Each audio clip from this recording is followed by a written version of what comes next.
10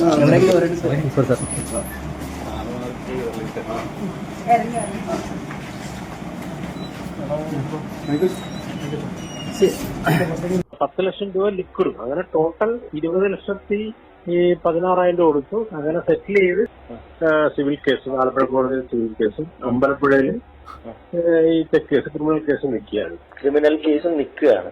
അതെ. ഈ criminal case നിൽക്കുന്ന സമയത്താണോ ഒരു അമ്മയില് മത്സരിച്ചത് എന്ന് പറഞ്ഞ പോലെ ഇന്ന് നമ്മുടെ നിയമസഭയിലെ ഏറ്റവും എണ്ണപ്പെട്ട ഒരു സ്ഥാനം വഹിക്കുന്ന ഒരു MLA ആണ് ഇന്ന് രമേശ് പിഷാരടി. അതുകൊണ്ട് അദ്ദേഹത്തിന്റെ വിലപ്പെട്ട സമയം ഇത്തരം കാര്യങ്ങൾ സംസാരിച്ച് കളയാനായിട്ട് ഞാൻ ആഗ്രഹിക്കാത്തതുകൊണ്ട് ഞാൻ അദ്ദേഹത്തിന് ഇതുവരെ കോൺടാക്ട് ചെയ്തിട്ടില്ല. വളരെ നല്ല കാര്യം. ഇനിയിപ്പോ ആരെയും കോൺടാക്ട് ചെയ്യാനായിട്ട് നിൽക്കണ്ട. നിയമത്തിനും നിയമ നടപടിക്കും ലക്ഷ്മിപ്രിയ എന്നൊരു വ്യക്തിയെ ആവശ്യമുണ്ട്. ഇനി ആരെ കോൺടാക്ട് ചെയ്യണ്ട, അവരെല്ലാം ഇങ്ങോട്ട് വന്നോളും. എടാ, ഈ ഓവറായിട്ട് കിടന്ന് വിനയം കാണിക്കുന്നു, ഭയങ്കര സഹതാപം ഉണ്ടാക്കാനായിട്ടുള്ള സംസാരങ്ങള്, പ്രധാനമന്ത്രിയെ കാട്ടിലും രാഷ്ട്രപതിയെ കാട്ടിലും ജനപ്രീതിയുള്ള ആൾക്കാർ നമ്മുടെ അമ്മ സംഘടനയിൽ ഉള്ളത് കൊണ്ടാണ് ലോകം ഉറ്റുനോക്കുന്ന വലിയൊരു സംഘടനയായിട്ട് മാറിയിട്ടുള്ളത് എന്നൊക്കെയുള്ള വിവരക്കേടുകളൊക്കെ പറയുന്ന ഒരു വ്യക്തി. പണ്ടേ എനിക്കൊരു ഡൗട്ട് ഉണ്ടായിരുന്നു, ഇമാതിരി മെഴുകിക്കൊണ്ടിരുന്നപ്പോഴത്തേന് എന്തൊക്കെയോ കള്ളങ്ങൾ മറയ്ക്കാൻ വേണ്ടിയിട്ടാണ് ഈ പരിപാടി കാണിച്ചുകൊണ്ടിരിക്കുന്നുള്ളൊരു കാര്യം. ഇച്ചിരി ഇമ്മിണി എങ്ങാണോ ഒരു സിനിമാ മോഹിയായിട്ട് വന്നൊരു വ്യക്തി ഒരു കഥയായിട്ട് വരുന്നു ആരുടെ മുന്നിൽ? ലക്ഷ്മിപ്രിയയുടെ മുന്നിൽ. അതാ ഒരു വലിയൊരു വാരിക്കുഴി അവിടെ അങ്ങ് കുഴിച്ച് വെച്ചിരിക്കുകയായിരുന്നു. ആ കുഴിയുടെ മുന്നിലേക്ക് വന്നങ്ങ് പെട്ടുപോയി. ഉള്ള കാര്യം പറയില്ല, പെട്ടുപോയി. അദ്ദേഹത്തിന് എങ്ങനെ ആ സിനിമ ഒന്ന് പുഷ്ടിപ്പിച്ചെടുത്ത് സ്ക്രീനിലേക്ക് കൊണ്ടുവരണം എന്ന് അറിയാൻ നിൽക്കുന്ന സമയത്താണ് ലക്ഷ്മിപ്രിയയുടെ ഐഡിയോളജി അവിടെ വർക്കൗട്ട് ആവുന്നത്. എങ്ങനെ ലക്ഷ്മിപ്രിയയുടെ അടുത്തേക്ക് എത്തിയെന്ന് ചോദിച്ചു കഴിഞ്ഞാൽ, അദ്ദേഹം എടുക്കുന്ന ഈ ഒരു കഥയ്ക്കകത്ത് ലക്ഷ്മിപ്രിയയ്ക്ക് പറ്റിയ ഒരു കോമഡി റോള്, ആ ഒരു ഹാസ്യരൂപേണുള്ള റോള് അതിനകത്ത് ഉണ്ടായിരുന്നു. അങ്ങനെയാണ് ആദ്യം പോയിട്ട് ഈ ലക്ഷ്മിപ്രിയ അപ്രോച്ച് ചെയ്തത്. ലക്ഷ്മിപ്രിയ നോക്കിയപ്പോഴത്തേക്കിന് പൊട്ടനും പോയി മട്ടനും പോയി ബോട്ടും കിട്ടി, ഐലസ അത്യാവശ്യത്തിന് നല്ല പൈസ ഉണ്ട്, എങ്ങനെങ്കിലും ഊമ്പിച്ചെടുത്തിട്ടേ ഉള്ളൂ ബാക്കി പരിപാടി. അങ്ങനെ ലക്ഷ്മിപ്രിയ പറഞ്ഞു, ഇത് നമുക്ക് റീറൈറ്റ് ചെയ്യണം, ഈ സ്റ്റോറി നമുക്ക് റീറൈറ്റ് ചെയ്തേ പറ്റൂ. ഓക്കെ, ഇതിനകത്ത് ഒരുപാട് പാളിച്ചകളുണ്ട്. നല്ല റീറൈറ്റ് ചെയ്യുന്ന ഒരാളുണ്ട്. ആരുണ്ട് നല്ല റീറൈറ്റ് ചെയ്യുന്ന ആൾ? എൻ്റെ ഹസ്ബൻഡ് അടിപൊളി. എത്ര സിനിമ ചെയ്തിട്ടുണ്ട്? ആൾ അടിപൊളി. എത്ര സിനിമ എന്തായാലും നോക്കുന്നത്? അടിപൊളി, സൂപ്പർ സാധനമാണ്.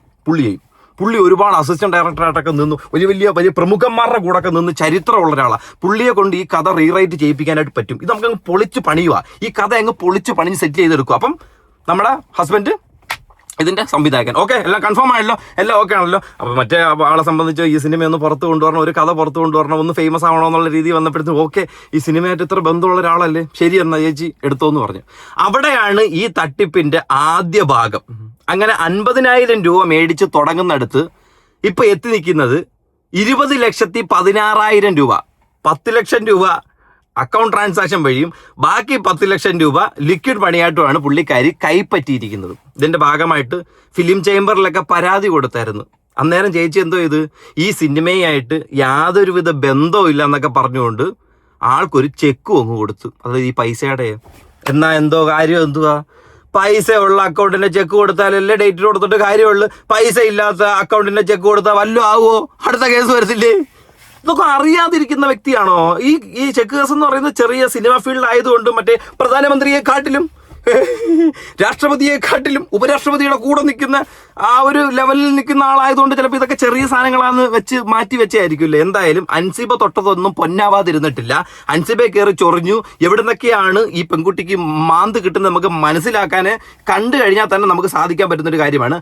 ആറാട്ടുമുണ്ടൻ ഇതായിരുന്നു സിനിമ. ഇതിന്റെ പൂജയൊക്കെ നടത്തി, ഗംഭീരമായിട്ട് അടികപ്പിയാരെ കൂട്ടമണി പൂജയൊക്കെ നടത്തി. കണ്ടോ, എല്ലാവരും ഉണ്ട്, ഭാര്യ ഉണ്ട്, ഭർത്താവും ഉണ്ട്, എല്ലാവരും ചേർന്ന് പൂജയൊക്കെ നടത്തി. എല്ലാവരും ഉണ്ട്. 2 പേരാണ് ഇതിനകത്ത് ഈ ഒരു സാധനം പ്രൊഡ്യൂസ് ചെയ്യാനായിട്ട് വന്നത്. ഒന്ന് ഈ MD സിബിലാൽ. ഈ സിബിലാലിന്റെ വോയിസ് ആണ് നിങ്ങൾ ആദ്യം കേട്ടത്. അയാളെ ഫുൾ വോയിസ് ഉണ്ട്, ഞാൻ ഇതിനകത്ത് വെക്കുന്നുണ്ട്. രണ്ടാമത്തെ പ്രൊഡ്യൂസർ KP രാജ്. ഓക്കെ, അപ്പം ഇവർ രണ്ടുപേരുമാണ് ഇതിനകത്ത് പ്രൊഡ്യൂസ് ചെയ്യാനായിട്ട് നിന്നത്. ഇപ്പം ഈ ഒരു വോയിസ് ആദ്യം പുറത്ത് വിട്ടിരിക്കുന്നത് യൂഷ്വൽ സൈക്കോ എന്ന് പറഞ്ഞ യൂട്യൂബറാണ്. ആളുടെ ചാനൽ വഴിയാണ് ഈ ഒരു സാധനം ആളാണ് ഇവരുമായിട്ട് സംസാരിച്ചിട്ടുള്ളത്.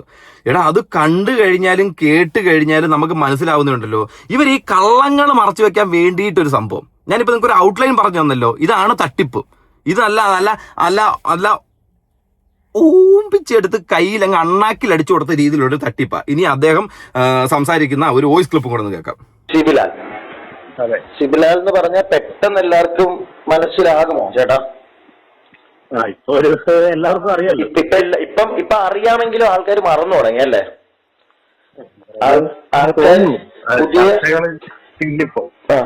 പുതിയ കാര്യങ്ങൾ വരുമ്പോഴത്തേക്ക് ആൾക്കാർ മറന്നുപോയി.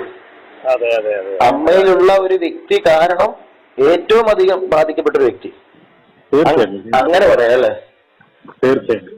ലക്ഷ്മിപ്രിയ ചേട്ടന്റെ ആദ്യ പടമാണെന്ന് തോന്നുന്നു അല്ലേ? ആറാട്ടും ആണോ? ആറാട്ടുമുണ്ടൽ. ആറാട്ടും പടം റിലീസ് ആയിട്ടില്ല, ഓണം കഴിഞ്ഞിട്ട് റിലീസ് ഉണ്ട്.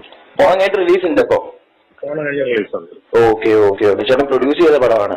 അതെ അതെ. അപ്പം അതും ഈ ലക്ഷ്മിപ്രിയായിട്ട് എങ്ങനെയാണ് ചേട്ടാ കണക്ഷൻ? എന്തോ ഒരു പ്രശ്നം അവിടെ ഉണ്ട്, ചേട്ടന്റെ കുറച്ച് ക്യാഷ് പോയി എന്നൊക്കെ ഇങ്ങനെ പറയുന്നത് കേട്ടു. ലക്ഷ്മിപ്രിയായിട്ടുള്ള ഇതെന്ന് പറഞ്ഞാല്, ഞാൻ എൻ്റെ ഒരു സുഹൃത്ത് മുഖാന്തരമാണ് ലക്ഷ്മിപ്രിയ പരിചയപ്പെടുന്നത്. ഓക്കെ. കാരണം നമ്മുടെ ഈ സിനിമയിൽ ഒരു സഹനടിയായിട്ട് ലക്ഷ്മിപ്രിയയുടെ അതേ ഒരു ബോഡി ലാംഗ്വേജ് ഉള്ള ഒരാളെ വേണമായിരുന്നു. അപ്പോ ഈ ഒരു കോമഡിയും കാര്യങ്ങളും ഒക്കെ ഉള്ള ഒരു ക്യാരക്ടറായിരുന്നു. അങ്ങനെ ഇതിലുമായിട്ട് പോയി നമ്മുടെ സിനിമയിൽ ചാൻസ് ഉണ്ട്, കാര്യങ്ങളൊക്കെ സംസാരിച്ചു. വിശദമായിട്ട് നമുക്ക് നമ്മുടെ ഫ്ലാറ്റിലേക്ക് പോവാം. ഏകദേശം ഒരു 12/8/2021 ലക്ഷ്മിപ്രിയയുടെ ഫ്ലാറ്റിൽ ചെന്ന് ഞാന് കഥാകൃത്തുണ്ടായിരുന്നു. നമ്മുടെ ഇതുമായി ബന്ധപ്പെട്ട് ക്യാമറാമാൻ ബിജി കൃഷ്ണൻ എന്ന് പറയുന്നത്. അദ്ദേഹം വിനയൻ സാറിന്റെ അസോസിയേറ്റ് അസിസ്റ്റന്റ് ആയിട്ട് വർക്ക് ചെയ്ത ആളാണ്. ഡയറക്ഷനും ക്യാമറയും ചെയ്തു. ഞങ്ങള് മൂന്നുപേരോടെ പോയി കഥയും അത്യാവശ്യം കാര്യങ്ങളെല്ലാം പറഞ്ഞു കഴിഞ്ഞപ്പോ കഥ തന്നെ എഴുതിയാൽ തന്നെയാണ് തിരക്കഥ എഴുതിയിരിക്കുന്നത്. എന്നത് നമ്മുടെ ചെറിയൊരു ഇതുകൊണ്ടാണ്, നമുക്ക് ആദ്യം ആയതുകൊണ്ടുള്ളൊരു പ്രശ്നങ്ങളുണ്ടല്ലോ. ഇവര് പറഞ്ഞു, അയ്യോ ഇങ്ങനൊന്നും അല്ല ഒരു സിനിമയുടെ തിരക്കഥ, ഇങ്ങനൊന്നും അല്ല. ഒരു കാര്യം ചെയ്യാം, ഞാനും ഹസ്ബൻഡും കൂടെ, അതുപോലെ ഹസ്ബൻഡ്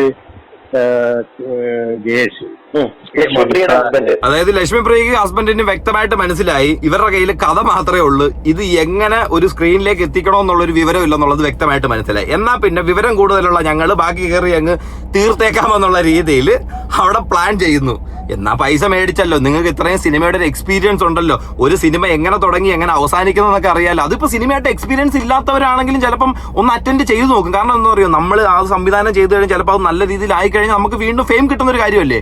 അങ്ങനെ പോലും ഇവര് ഫെയിമിന് വേണ്ടിയിട്ട് നോക്കിയില്ലെന്നേ. ഒന്ന് ആലോചിച്ച് നോക്കേ, ഒരാളെ അടപടല ഊമ്പിക്കുക, അവന്റെ ജട്ടി വരെ പിഴിഞ്ഞെടുക്കുക എന്നുള്ളൊരു ഒറ്റ ഗൂഢ ലക്ഷ്യത്തോടു കൂടി പോയൊരു കാര്യം. അതിനിപ്പോ എന്തായി? കേസുമായി. ഇത്രയും കേസുള്ളൊരു വ്യക്തി, ഈ അതും 2 ക്രിമിനൽ ഒഫൻസ് നിലവിൽ കോടതിയിൽ വാദം നടന്നുകൊണ്ടിരിക്കുന്ന ഒരു വ്യക്തി അമ്മയിൽ നല്ലൊരു സ്ഥാനം വഹിച്ചുകൊണ്ടിരിക്കുക, അതും ഇലക്ഷനൊക്കെ നിന്നുകൊണ്ട്. അതിഗംഭീരം, മാർവലസ്, മനോഹരം. ഇത് തന്നെയാണ് കഴിഞ്ഞ വീഡിയോകളിലും ഞാൻ ഉൾപ്പെടെയുള്ള ഒരുപാട് ആൾക്കാർ പറഞ്ഞുകൊണ്ടിരുന്നത്, അമ്മ പിരിച്ചു വിടണമെന്നുള്ളൊരു കാര്യം. അല്ലെന്നുണ്ടെങ്കിൽ ക്രിമിനലുകൾക്ക് തമ്പടിക്കാനുള്ള പാർട്ടി ഓഫീസ് പോലെ ഒരു സംഘടനയായി നിങ്ങൾ മാറിയിരിക്കുന്നു. ഹസ്ബൻഡ് കെ സാറിന്റെ അസോസിയേറ്റ് ആയിട്ടൊക്കെ വർക്ക് ചെയ്യാറുണ്ട്. ഞാനും ചേട്ടനും കൂടെ തിരക്കഥ പൊളിച്ചെഴുതിത്തരാം, നല്ല രീതിയിൽ തിരക്കഥ എഴുതിത്തരാം. ഓക്കെ. അപ്പൊ അതിന്റെ കാര്യങ്ങളൊക്കെ സംസാരിച്ച് ഞങ്ങൾ അവിടെ നിന്ന് ഒരു ധാരണയായി പിരിക്കും. അതിന് ശേഷമാണ് ഒരു ആ പുള്ളി പൊളിച്ചെഴുതാന്ന് പറഞ്ഞപ്പോ ഇത്രയും പ്രതീക്ഷ കാണത്തില്ല. ഇതൊരു ഒറ്റ പൊളിപ്പായപ്പോ. പണ്ട് അച്യുതാനന്ദൻ ഭരിച്ചുകൊണ്ടിരുന്ന സമയത്ത് JCB കൊണ്ടുവന്നൊരു പൊളി പൊളിച്ചല്ലോ, പിന്നെ അവിടെ ഒന്നും വെക്കാൻ പറ്റില്ല. ആ അവസ്ഥയില പൊളിയാ പൊളിച്ചു പോയത്. ഒരു 19/9 എന്നെ ഒന്ന് വിളിക്കുന്നത്, രാവിലെ വിളിച്ചിട്ട് അത്യാവശ്യം എനിക്കൊരു 50,000 രൂപ. ഓക്കെ, തിരക്കഥ എഴുതാനൊക്കെ തീരുമാനിച്ചെല്ലാം ഏൽപ്പിച്ചിരിക്കുന്ന ഒരാളാണല്ലോ. 50 കൊടുത്തു. അങ്ങനെ ആവശ്യമായിട്ട് ഏകദേശം ഒരു 25-26 പ്രാവശ്യം 10,16,200 രൂപ അവരുടെ അക്കൗണ്ടിൽ. എനിക്ക് ചെറിയ റിയൽ എസ്റ്റേറ്റിന്റെ പരിപാടി അപ്പൊ എന്റെ ഒരു വസ്തു, എന്റെ പേര് കിടന്ന ഒരു വസ്തു വിറ്റുമായി ബന്ധപ്പെട്ട് അഡ്വാൻസ് അതേപോലെ തന്നെ ലിക്വിഡായിട്ട് അവരെ ഏൽപ്പിക്കുകയും ചെയ്യും. അതിന് ശേഷം മാസങ്ങളായിട്ടും തിരക്കഥ പൂർത്തിയാകുന്നില്ല. തിരക്കഥയെ സംബന്ധിച്ച് ഇവരൊന്നും പറയുന്നില്ല. അങ്ങനെ ഞാൻ വിശദമായി ഇവരെ കുറിച്ച് അന്വേഷിച്ചപ്പോ ഇവര് സിനിമയിലോ അല്ലെങ്കിൽ ഈ സീരിയൽ അല്ലെങ്കിൽ കോമഡി ഷോയിലൊക്കെ അഭിനയിക്കുന്നല്ലാതെ തിരക്കഥ ഒരു സിനിമയ്ക്ക് എഴുതാനുള്ള പ്രാപ്തിയൊന്നും അവർക്കില്ലെന്നും, അവർ ഹസ്ബൻഡ് കെ സാറിന്റെ വെറുതെ ഷൂട്ടിംഗ് പോലും കാണാൻ പോയിട്ടില്ല എന്നുള്ളതാണ്. പിന്നെ ചേട്ടൻ തിരക്കിയപ്പോ അറിയാൻ പറ്റിയത്. അല്ല, അങ്ങനെ നമുക്ക് ചതിവ് പറ്റിയെന്ന് മനസ്സിലായി. Okay okay. അല്ല ചേട്ടാ, ഞാനിപ്പോ ഒരു സംശയം ചോദിക്കട്ടെ. ഓൾറെഡി ഇത് തിരക്കഥ നിങ്ങളുടെ കൂടെ രണ്ടുപേരുണ്ടായിരുന്നല്ലോ, കഥ തിരക്കഥയൊക്കെ ആയിട്ടാണല്ലോ പോകുന്നത് അങ്ങോട്ടേക്ക്. അപ്പൊ അവിടെ ചെന്ന് ഇവരിത് ചെയ്യാന്ന് പറഞ്ഞപ്പോ നേരത്തെ ഉണ്ടായിരുന്നവർക്ക് അത് കുഴപ്പമൊന്നും ഉണ്ടായിരുന്നില്ലേ? അത് എഴുതിയ തിരക്കഥ എന്ന് പറയുന്നത് കഥാകൃത്തിന്റെ ഏറ്റവും അടുത്തൊരു സുഹൃത്താണ്. Okay okay. അദ്ദേഹം ഞാനും കൂടാണ് തിരക്കഥ, നിങ്ങൾക്കറിയാവുന്ന രീതിയിലൊരു തിരക്കഥ. മനസ്സിലായി മനസ്സിലായി മനസ്സിലായി. ചേട്ടന് സിനിമയോടുള്ള ഒരു പാഷന്റെ പുറത്ത് ഇറങ്ങിയതാ. തീർച്ചയായിട്ടും അതെ അതെ. ഞാൻ കിരൺ സാറിന്റെ സൂപ്പർ സ്റ്റാർ എന്നുള്ള സിനിമയിൽ അഭിനയിച്ചിട്ടുണ്ട് കൊച്ചിയിൽ. അതിനുശേഷം ഇപ്പം ഉപേനിയുടെ റാഹേൽ മകൻ കോര, അങ്ങനെ ചെറിയ ചെറിയ ഒത്തിരി പടങ്ങളിലൊക്കെ അഭിനയിച്ച് നമുക്ക് പ്രൈസായി. അങ്ങനെ ഒരു പടം സ്വന്തമായിട്ട് ചെയ്യണമെന്ന്, ചെറിയ പടം അങ്ങനെ ഉദ്ദേശിച്ചു. മനസ്സിലായി മനസ്സിലായി. അല്ല, അപ്പൊ അവിടെ ചെന്നപ്പോ നിങ്ങൾ അവിടെ ചെല്ലുമ്പോഴത്തേക്ക് ഇത് ആര് സംവിധാനം ചെയ്യുന്നുള്ള പ്ലാൻ നിങ്ങൾക്ക് ഇല്ലായിരുന്നു അല്ലേ? സംവിധാനം ചെയ്യുന്നുള്ള പ്ലാൻ ഇല്ല. മനസ്സിലായി മനസ്സിലായി. അവിടെ ചെന്ന് കഴിഞ്ഞപ്പോഴേക്ക് ലക്ഷ്മിപ്രിയ ഭർത്താവിനെ സജസ്റ്റ് ചെയ്തു. അതെ അതെ, അവരെ അങ്ങനെ ഞങ്ങൾ പൂജ വരെ നടത്തി. ഞാൻ കണ്ടു, അതിന്റെ ഫോട്ടോസ് ഒക്കെ ഗൂഗിളിൽ കിടപ്പുണ്ട്. എന്നെ കൊണ്ട് പൂജ വരെ നടത്തി. മനസ്സിലായി. അതിനുശേഷമാണ് നമ്മൾ ചതിക്കുടിയിൽ ചെന്ന് വീണോ എന്ന് മനസ്സിലായി. ഓക്കെ മനസ്സിലായി. അപ്പൊ ഏകദേശം 10 ലക്ഷത്തിന് മേളിൽ ഇവർക്ക് കൊടുത്തു. 10,16,000 രൂപ പിന്നെ അക്കൗണ്ട് വഴിയും 10 ലക്ഷം രൂപ ലിക്വിഡും, അങ്ങനെ ടോട്ടൽ 20,16,000 രൂപ കൊടുത്തു. അങ്ങനെ സെറ്റിൽ ചെയ്ത് 20 ലക്ഷം രൂപയുടെ ചെക്ക് എനിക്ക് ലക്ഷ്മിപ്രിയ തരുകയും ചെയ്തു, ഡേറ്റ് ഇട്ടു. അല്ല, ലക്ഷ്മിപ്രിയ ഈ ചെക്ക് തരാൻ കാരണം എന്തായിരുന്നു ചേട്ടാ? ഞാൻ അങ്ങനെ ഇത് നമുക്ക് ചതിവാണ് സംഭവിച്ചെന്ന് അറിഞ്ഞ് ഫിലിം ചേംബറിൽ പരാതി കൊടുത്തു. Okay okay. ഫിലിം ചേംബറിൽ പരാതി കൊടുത്തതിന് ശേഷമാണ് ചെക്ക് വരുന്നത്. അതെ അതെ. അപ്പൊ ഇവര് നേരെ ആറാട്ടുമുണ്ടൻ എന്ന സിനിമയെ ബന്ധപ്പെട്ട് എനിക്കും ഹസ്ബൻഡിന് യാതൊരുവിധ ബന്ധങ്ങളില്ലാന്ന് ഫിലിം ചേംബറിൽ ഒരു പത്രത്തിൽ രേഖാമൂലം എഴുതി കൊടുത്തു. ഓക്കെ. അന്നത്തെ ദിവസം തന്നെയാണ് എനിക്ക് ചെക്ക് തരുന്നത്. മനസ്സിലായി. ഓൾറെഡി ഇവരെ പൈസ ഇതിനായിട്ട് തന്നിട്ടില്ല, ചെക്ക് തന്നിട്ടേ ഉള്ളൂ, പൈസ ആയിട്ടില്ലത്. അല്ല, ചെക്ക് തന്നു, ഡേറ്റ് ഇട്ട് ആ ഡേറ്റിൽ ചെക്ക് നമ്മൾ പ്രസന്റ് ചെയ്തു. അപ്പൊ ചെക്ക് ബൗൺസ് ആയി.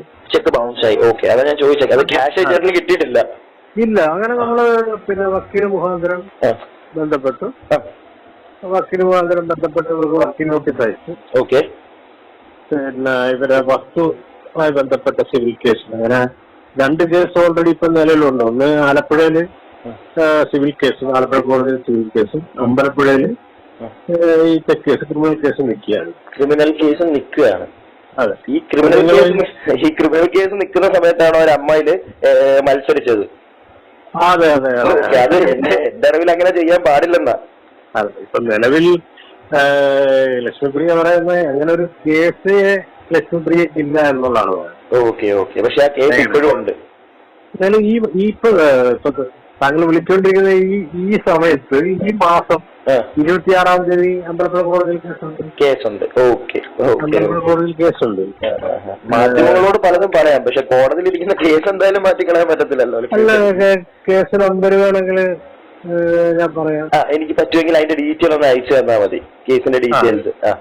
അത് 114/2022. 2022 ഓക്കെ ഓക്കെ ഓക്കെ. മനസ്സിലായി ചേട്ടാ.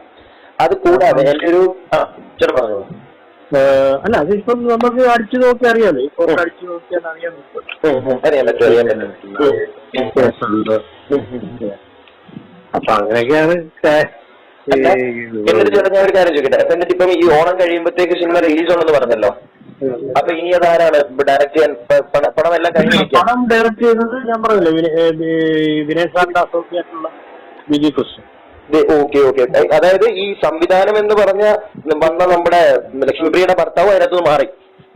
അവര് രേഖാമൂലം ഫിലിം ചേംബറിൽ അവര് 2 പേരും മാറ്റി. Okay okay okay. മനസ്സിലായി. Okay okay. അങ്ങനെ നമ്മുടെ വിജയ് കൃഷ്ണനെ ക്യാമറാമാനായിട്ട് നമ്മൾ തീരുമാനിച്ചു. ഓക്കെ. അദ്ദേഹം ഡയറക്ട് ചെയ്തു. ഓക്കെ. ക്യാമറാമാൻ ഷാജി ജേക്കബ് എന്ന് പറയുന്ന ആലപ്പുഴക്കാരൻ. Okay okay. മനസ്സിലായി മനസ്സിലായി. അങ്ങനെ എന്തായാലും അഭിനയിച്ചിരിക്കുന്ന നമ്മുടെ സൂരജ്, കൈലാഷ്, പിന്നെ മെറീന മൈക്കൽ, സുധിലക്ഷ്മി, ശിവജി ഗുരുവായൂർ, അങ്ങനെ ഒത്തിരി ആർട്ടിസ്റ്റുകളുണ്ട്. ഓക്കെ. കൈലാഷൊക്കെ അഭിനയിക്കുന്നുണ്ടല്ലേ?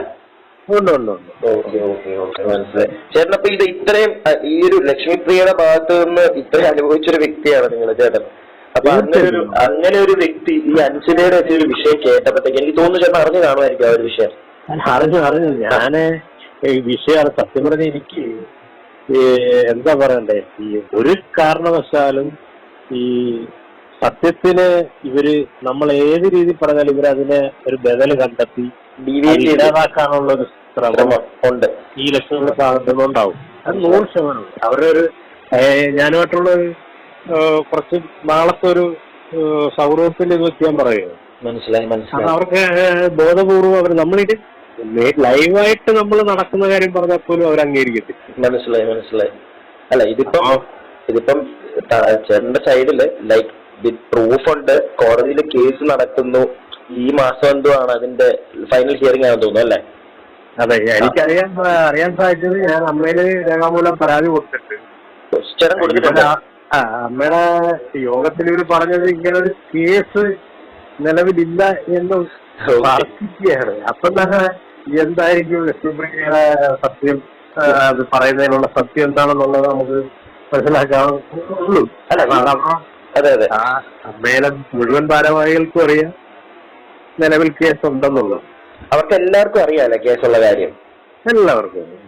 അല്ല ഇതെല്ലാവർക്കും ഈ ലക്ഷ്മിപ്രിയയുടെ കാര്യങ്ങളെല്ലാം അറിഞ്ഞിട്ടും അവരെല്ലാരും ലക്ഷ്മിപ്രിയയെ സപ്പോർട്ട് ചെയ്യണം. അഞ്ജുബ എന്ന് പറയുന്ന ഒരു വ്യക്തി, ഇപ്പൊ അഞ്ജുബയുടെ കേസ് ആയതുകൊണ്ട് ഞാൻ പറയാണ്, ആ ഒരു വിഷയത്തിൽ പോലും ആ പെൺകുട്ടിയെ ഇങ്ങനെ അങ്ങോട്ട് ഹരാസ് ചെയ്ത് മാറ്റി നിർത്തണമെങ്കിൽ അതിന്റെ പുറകിൽ വേറെ എന്തെങ്കിലും വലിയത് കാണുമെന്ന് എനിക്ക് തോന്നുന്നത്. അല്ല, ഇവരൊരു ഫോക്കസ് ആണല്ലോ, ഇവരൊരു ഫോക്കസ് ആണ്. അത് എന്താ പറയണ്ടേ, ഈ സാധാരണക്കാരായ സിനിമ കാണുന്ന സാധാരണക്കാരായ പ്രേക്ഷകർക്കടക്കം മനസ്സിലായിട്ടുണ്ട് ഇതില് കള്ളത്തരമാണ് ലക്ഷ്മിപ്രിയ. അത് കഴിഞ്ഞ ദിവസത്തെ ഒരു മാധ്യമങ്ങളോട് സംസാരിക്കുന്ന കണ്ടപ്പോഴേ ആളുകൾക്ക് മനസ്സിലായി കണ്ടിട്ടുണ്ട്. കാരണം ഒരു ചോദ്യം രണ്ടാമത്തെ തവണ ചോദിച്ചു കഴിഞ്ഞാൽ ലക്ഷ്മിപ്രിയ നിന്ന് വിറയ്ക്കും. അതാണ് അവിടെ പിന്നെ മിണ്ടാനില്ല, പിന്നെ എങ്ങനെയെങ്കിലും അതിനകത്ത് ഒഴിഞ്ഞു മാറാനുള്ള ഒരു ശ്രമമാണ്. കാരണം ലക്ഷ്മിപ്രിയയുടെ ഭാവം വിജയിപ്പിക്കുക എന്നുള്ള നമ്മളെ ഈ സ്റ്റാർ മാജിക്കില് നമ്മൾ കണ്ടാണ്, പക്ഷെ അത് മുഴുവൻ കണ്ടാണ്. അവിടെ നിന്ന് ഇറങ്ങിപ്പോയി. പിന്നെ അത് ബിഗ് ബോസ് പറഞ്ഞ ഷോയില് എല്ലാം ജനങ്ങൾ കണ്ടുകൊണ്ടിരിക്കുകയല്ലേ. അതെ ശരി. ഒരാളെ ഈ അമ്മയുടെ ഭാരവാഹിത്വത്തിൽ എങ്ങനെ വന്നെന്നാണ് നമുക്കൊക്കെ മനസ്സിലായി. അല്ല, അമ്മയുടെ ഭാരവാഹിയാകാൻ ഇലക്ഷന് നിൽക്കണമെങ്കിൽ അവരുടെ പേരിൽ ഒരു ക്രിമിനൽ കേസ് പോലും ഉണ്ടാവരുത്. ഇതിപ്പോഴും കേസ് നിലനിൽക്കുക, എന്നിട്ടും അവരോട് മത്സരിച്ചു. അത് സിനിമയെ ബന്ധപ്പെട്ടാണ് കാശ് മേടിച്ചിരിക്കുന്നത്. മനസ്സിലായി. അമ്മ സംഘടനയ്ക്ക് പറഞ്ഞാൽ ഞങ്ങൾക്ക് ഇടപെട്ട കാര്യമില്ല, പല സാമ്പത്തിക ഇടപാടും പലരുമായിട്ടുണ്ട്. പക്ഷെ ഇതല്ലല്ലോ. മനസ്സിലായി. എന്നിട്ട് പോലും സിനിമാക്കാരുടെ സപ്പോർട്ട് ഇല്ല. നമ്മുടെ കേസ് എന്ന് പറഞ്ഞാൽ സിനിമയുമായി ബന്ധപ്പെട്ട് നമ്മളെ ചീറ്റ് ചെയ്ത് പൈസ മേടിക്കുക. മനസ്സിലായി കേട്ടാ. അങ്ങനെയൊക്കെയാണ്. എന്തായാലും ചേട്ടൻ ആ സിനിമയായിട്ട് മുന്നോട്ട് പോയല്ലോ. അത് ശരിക്കൊരു സിനിമയോടുള്ള ഒരു സ്നേഹമുള്ളവർക്ക് മാത്രമേ അങ്ങനെ പറ്റുള്ളൂ കേട്ടോ. എല്ലാവർക്കും പറ്റില്ല അങ്ങനെ ഒരു കാര്യം. പ്രത്യേകിച്ച് ഇത്രയും പൈസ കയ്യിൽ നിന്ന് പോയിട്ടും ഗോയിങ് ഫോർവേഡ്, അത് ചെറിയൊരു കാര്യമല്ല. അത് നമ്മളൊരു വാശിയായിരുന്നു തീർക്കണം എന്നുള്ളത്. സത്യം പറഞ്ഞത് സിനിമയെ സ്നേഹിക്കുന്നവർ തന്നെ സിനിമയെ വെറുക്കാൻ കാരണം ഇങ്ങനെയുള്ള കുറെ ആളുകളാണ്. കാണുന്ന നമ്മളെ പോലുള്ളവർക്കും ഉണ്ടല്ലോ, നമുക്കൊരു സംശയം തോന്നി എന്താണ് ഇങ്ങനെ ഒരു സംഘടന അമ്മ എന്ന് പറഞ്ഞിട്ട് അതിനകത്ത് അങ്ങോട്ടും ഇങ്ങോട്ടും തല്ലും ബഹളവും. ഇതേപോലെ കുറെ എണ്ണങ്ങൾ ഇറങ്ങിയിട്ടുണ്ട് സിനിമ മേഖല പറയിപ്പിക്കാൻ വേണ്ടി കുറെ പേര് ഇറങ്ങി.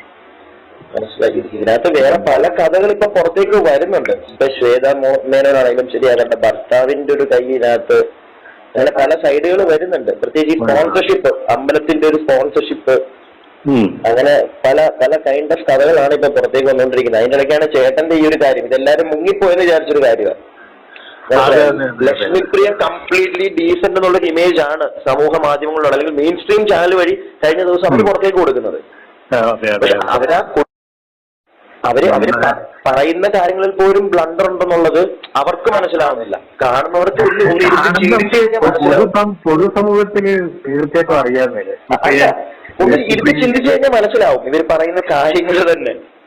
അതെ, ലക്ഷ്മിപ്രിയ ഇടുന്ന ഒരു പോസ്റ്റ് അല്ലെങ്കിൽ ലക്ഷ്മിപ്രിയയുമായി ബന്ധപ്പെട്ട ഒരു വിഷ്വൽ ഇറങ്ങിയാൽ അതിന്റെ താഴത്ത് വരുന്ന കമന്റ് നോക്കിയാൽ മതി. ശരിയാ, ലക്ഷ്മിപ്രിയ എങ്ങനെയാണ് ജനം ട്വീറ്റ് ചെയ്തത്. പക്ഷെ എങ്കിലും ഈ സംഘടനയ്ക്കകത്തുള്ളവർ എന്തായാലും തള്ളി പറയില്ല. അതാണ് മനസ്സിലാവാത്തത്. എന്താണ് ഇവര് പറയുന്ന കാര്യങ്ങളൊന്ന് കേട്ടാൽ മനസ്സിലാവും ഇവരെന്താ ഈ പറയുന്നതെന്നുള്ളത്.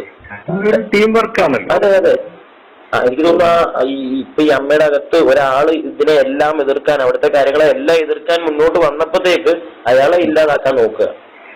രാഷ്ട്രീയ പാർട്ടികളുടെ ഗ്രൂപ്പ് എന്ന് പറയുന്നതാണ് അതിലും വലിയ അതിനേക്കാട്ടിലും വലിയൊരു ഗ്രൂപ്പ് അവിടെ നടക്കുന്നത്. അതാണ് ഇതിപ്പോ അതിനകത്തുള്ള ഒരാൾ വന്ന് പറയുമ്പോ ഉണ്ടല്ലോ, എല്ലാരും പറയും അങ്ങോട്ടുള്ള കുശുമ്പ് കൊണ്ടാണ്, അതുകൊണ്ടാണെന്ന്. ഇതിപ്പോ ഒരു സാധാരണക്കാരൻ ഒരു സിനിമയെ സ്നേഹിച്ച ഒരു സിനിമ എടുക്കാൻ ഇറങ്ങിയപ്പോ അവിടെ വരെ പറ്റിയില്ല. അങ്ങനെ ഒരാളെ എന്തായാലും സമൂഹം മനസ്സിലാക്കുമെന്നാണ് എന്റെയും പ്രതീക്ഷ കേട്ടോ. ഇന്നലെ നാളെ ഇത് ജനം മനസ്സിലാക്കി തുടങ്ങിയിട്ടുണ്ട്, അത് നമുക്കറിയാം. എങ്കിലും ഇന്നലെ നാളെ ഇതെല്ലാം പുറത്തു വരും, ഒരു ഉറപ്പാണ്, ഒരു സംശയമുണ്ട്. ഞാൻ പറഞ്ഞില്ല, അൻസിബിയെ പോലുള്ള വളരെ ആത്മാർത്ഥമായിട്ട് ജോലി ചെയ്യുന്ന ഒരു കുട്ടിയാണ്, മനസ്സിലായി. അതെ അതെ, അവരെയൊക്കെ വെറും മോശമായി ചിത്രീകരിക്കുക, അതിന് വേറെ കുറെ ആളുകൾ. ഇതെല്ലാം പോട്ടെ, ഇതെല്ലാം മെയിൻ സ്ട്രീം ചാനലിൽ വന്നിട്ടുണ്ടല്ലോ. ഒരു 2-3 ദിവസം കഴിയുമ്പോൾ വാർത്ത ഇല്ലാതാവും. ടീം വർക്ക് ഉണ്ട്, എന്തായാലും സോഷ്യൽ മീഡിയയിൽ എന്തായാലും ടീം വർക്ക് മുക്കിക്കളയാണ്. അതെ അതെ, സോഷ്യൽ മീഡിയയിൽ വരും. സോഷ്യൽ മീഡിയ മെയിൻ സ്ട്രീം ചാനലിൽ വന്നാൽ പോലും എങ്ങനെയെങ്കിലും വീഡിയോകൾ ആളുകളിലേക്ക് എത്തരുത്, അതിനുള്ളൊരു കളി എന്തായാലും പുറകിലൂടെ നടക്കുന്നുണ്ടെന്നാണ് അറിയാൻ സാധിച്ചത്. കാരണം വീഡിയോകൾ ആളുകളിലേക്ക് എത്തരുത്. ലക്ഷ്മി പ്രിയ അല്ലെങ്കിൽ ടിനി ടോമിനെ പോലുള്ളവർക്കെതിരെ ആരെങ്കിലും എന്തെങ്കിലും സത്യം വിളിച്ചു പറഞ്ഞാൽ അത് ജനങ്ങൾക്ക് കുറെ പേർക്ക് മനസ്സിലാക്കി കഴിഞ്ഞാൽ അത് മുക്കിക്കളയണം, അത് പുറത്തേക്ക് പോകരുത്. അങ്ങനെയുള്ളൊരു കളി എന്തായാലും പുറകെ നടക്കുന്നുണ്ട്. എന്തായാലും നമുക്ക് നോക്കാം, ഇത് എവിടെ വരെ പോകും നമുക്കറിയാമോ. സത്യം എന്തായാലും ജയിക്കും. എന്തായാലും ചേട്ടൻ എന്തായാലും സിനിമയോടുള്ള ഒരു സ്നേഹം മനസ്സിലാവുന്നുണ്ട്. സത്യത്തിനൊന്നും 100 വയസ്സാണ്. എന്തായാലും ഓണം കഴിയുമ്പോഴത്തേക്ക് ചേട്ടന്റെ സിനിമ റിലീസ് ആവട്ടെ, നല്ല രീതിയിൽ തന്നെ പോട്ടെ, ആരെന്തൊക്കെ പറ്റിച്ചെന്ന് പറഞ്ഞാലും. അങ്ങനെ കുടുംബത്തോടെ ഇത്രയും വലിയൊരു സ്കാം നടത്തിയിട്ട് ഒന്നും അറിയാത്ത കണക്ക് വന്ന് നിൽക്കുകയും അത് പോരാഞ്ഞിട്ട് ഒരു ഇലക്ഷന് വരെ നിൽക്കാനായിട്ട് വന്ന് ഒന്ന് ആലോചിച്ച് നോക്കി ഇവരുടെ ധൈര്യം. ഇവർക്ക് സത്യം പറഞ്ഞാൽ ബേസിക്കലി ഇവർക്ക് കാര്യങ്ങളൊന്നും അറിയത്തില്ലേ? ഇവർക്ക് ഒന്നും അറിയാതെ ഇരിക്കുന്ന മണ്ടബുദ്ധി കണക്ക് സംസാരിക്കുന്നതായിരിക്കും, അങ്ങനെ തന്നെ ആയിരിക്കും. അല്ലെങ്കിൽ ഇങ്ങനെയൊക്കെ കിടന്ന് കാണിക്കും, ഒന്ന് ആലോചിച്ച് നോക്കെ. എന്നിട്ട് പോലീസ് സ്റ്റേഷനിൽ പോകുമ്പോഴത്തേക്കിന് പറയുന്ന ഒരു കാര്യം, പോലീസുകാർക്ക് ഈ കേസൊക്കെ ഇവരും ചെറുത്, അവര് നമ്മുടെ നാടിന്റെ നമ്മളെ രക്ഷിക്കാനായിട്ട് നടക്കുന്ന ഒരുപാട് വിലപ്പെട്ട സമയമാണ് ഞങ്ങളെ പോലുള്ള ചെറിയ വ്യക്തികളുടെ ചെറിയ കേസിന് വേണ്ടി കളയുന്നത്. എന്തിനു വേണ്ടിയിട്ട്? അതുപോലെ അല്ല ചേച്ചിയുടെ ഒരു ഡയലോഗ് ഇതുപോലെ, അതായത് നടക്കുമ്പം ഞാൻ പറയാലോ, ആ മണ്ണിന് പോലും വേദന എടുക്കത്തില്ല. ആ ചെരുപ്പ് അവിടെ ഉണ്ടെങ്കിൽ അതാണ് ഈ ലോകത്ത് ഏറ്റവും പുണ്യം ചെയ്ത ചെരുപ്പ്. സത്യമായിട്ടും അതിനൊരു വേദനയും കാണത്തില്ല. ആ മണ്ണറിയത്തില്ല, ചെരുപ്പറിയത്തില്ല, കാലറിയത്തില്ല, വായു പോലും അറിയത്തില്ല തുളഞ്ഞു പോകുന്നത്. അങ്ങനെ അത്ര ഗംഭീരമായിട്ട് എനിക്ക് വാക്കുകൾ കൊണ്ട് ഒരിക്കലും വിശേഷിപ്പിക്കാനായിട്ട് കഴിയത്തില്ല ലക്ഷ്മിപ്രിയെ. വാക്കുകൾക്കും അതീതമാണ്. അത്രേ ഉള്ളൂ. ആസിഫലി ഒരു പ്രസ്താവന നടത്തിയത് കേട്ടിട്ടില്ല. കാരണം അൻസിബ ഇത് പറഞ്ഞത് ഗതികേട് കൊണ്ടായിരിക്കും എന്ന് പുറത്തു പറഞ്ഞു. എനിക്കറിയില്ല, ഞാൻ കണ്ടിട്ടില്ല. ആസിഫ് അലിയുടെ പ്രസ്താവന ഞാൻ കണ്ടിട്ടില്ല. എനിക്ക് എന്റെ കാര്യം മാത്രമേ അറിയുള്ളൂ. കാരണം എനിക്ക് ആക്ച്വലി പിഷു ഒക്കെ നമ്മുടെ വളരെ അടുത്ത സുഹൃത്തുക്കൾ തന്നെയാണ്. ഇപ്പം ഇന്നസെന്റ് അങ്കിള് പിന്നെ അമ്മയുടെ പ്രസിഡന്റും ഞങ്ങളുടെ ഇന്നസെന്റ് അങ്കിളും മാത്രമായിരുന്നപ്പം നിരവധി തവണ നമ്മൾ അദ്ദേഹത്തെ എന്ത് അത്യാവശ്യം. ഇതിപ്പോ നിങ്ങൾ കേട്ടല്ലോ, ഇത് എന്തിലേക്കാണ് ചെന്നെത്തുന്നത് നിങ്ങൾക്ക് ഒരു ഐഡിയ കാണത്തില്ല. നിങ്ങളൊരു ഐഡിയ ഇല്ലാതെ കേട്ടോണ്ടിരിക്കണം ചേച്ചി എവിടെയാണ് ഇത് കൊണ്ട് അവസാനിപ്പിക്കുന്നുള്ളത്. ഞാനും അങ്ങനെ കാണുന്നുള്ളേ. വിളിക്കുകയൊക്കെ ചെയ്യായിരുന്നു. പക്ഷെ അദ്ദേഹം ഒരു MP ആയിട്ട് മാറിയതോട് കൂടിയിട്ട് ഞാൻ അനാവശ്യമായിട്ട് ഒരിക്കൽ പോലും ഇന്നസെന്റ് അങ്കിളിനെ വിളിച്ചിട്ടില്ല. എന്ന് പറഞ്ഞ പോലെ ഇന്ന് നമ്മുടെ നിയമസഭയിലെ ഏറ്റവും എണ്ണപ്പെട്ട ഒരു സ്ഥാനം വഹിക്കുന്ന ഒരു MLA ആണ് ഇന്ന് രമേശ് പിഷാരടി. അതുകൊണ്ട് അദ്ദേഹത്തിന്റെ വിലപ്പെട്ട സമയം ഇത്തരം കാര്യങ്ങൾ സംസാരിച്ച് കളയാനായിട്ട് ഞാൻ ആഗ്രഹിക്കാത്തതുകൊണ്ട് ഞാൻ അദ്ദേഹത്തിന് ഇതുവരെ കോണ്ടാക്ട് ചെയ്തിട്ടില്ല. അദ്ദേഹത്തിനെ എന്നല്ല, ആരെയും ഞാൻ കോണ്ടാക്ട് ചെയ്തിട്ടില്ല. അയ്യോ പാവം, ഇത്രയും നല്ലൊരു കൊച്ചിനെ എവിടെ കിട്ടൂടാ? മഷിയിട്ടൊക്കെ കിട്ടുമോ? കിട്ടത്തില്ല. കാരണം എന്താ? ഇത് ഒറ്റ ഉള്ളൂ, ഇതോടുകൂടി തീരും. അത്രേ ഉള്ളൂ. എന്റെ പൊന്നു കുഞ്ഞേ, കയ്യിലിരിക്കുന്നത് ചെക്ക് കേസ് തുടങ്ങിയിട്ടുള്ള തട്ടിപ്പും വെട്ടിപ്പും കുടുംബത്തോടെ നടത്തിയിട്ടുള്ള സാധനങ്ങൾ, ഇതിന് എല്ലാ തെളിവുകളും ഉണ്ടെന്നാണ് പറയുന്നത്. അല്ല, തെളിവില്ലാതെ ഇത് കോടതിയിൽ ഈ പറയുന്ന വാദം പ്രതിവാദം ഒന്നും നടക്കുന്ന ഒരു കാര്യമൊന്നും അല്ലല്ലോ. മണ്ടത്തരങ്ങൾ കാണിക്കുകയും ചെയ്യും, എന്നിട്ട് വേറെ അഭിപ്രായങ്ങൾ പല കാര്യങ്ങളിലും പറയുകയും ചെയ്യും. എന്നാൽ ഈ അഭിപ്രായം പറയുന്ന കാര്യങ്ങളുമായിട്ട് ഇവർക്ക് യാതൊരു ബന്ധവും കാണത്തില്ല, പറയുന്ന കാര്യത്തിന് ഒരു ലോജിക്കും കാണത്തില്ല. വിവരമില്ലായ്മ മാത്രമാണ് വായിക്കൂടെ തുറന്നു വിട്ട് പോയിക്കൊണ്ടിരിക്കുന്നത്. ഇത് തന്നെയാണ് കണ്ടിന്യൂസ്ലി ഇപ്പം ചെയ്തുകൊണ്ടിരിക്കുന്നത്. അതിന്റെ ഭാഗമായിട്ടാണ് ഇപ്പം എവിടെയോ കിടന്ന 20,16,000 രൂപ വരെ ഇപ്പം പൊങ്ങി വരേണ്ട ഒരു അവസ്ഥയിലേക്ക് എത്തിയത്. നല്ല പൈസക്ക് എന്ത് ചെയ്തു? എന്തെങ്കിലുമൊക്കെ ചെയ്താണല്ലോ. നിങ്ങൾ ഇനി അൻസിബയായിട്ട്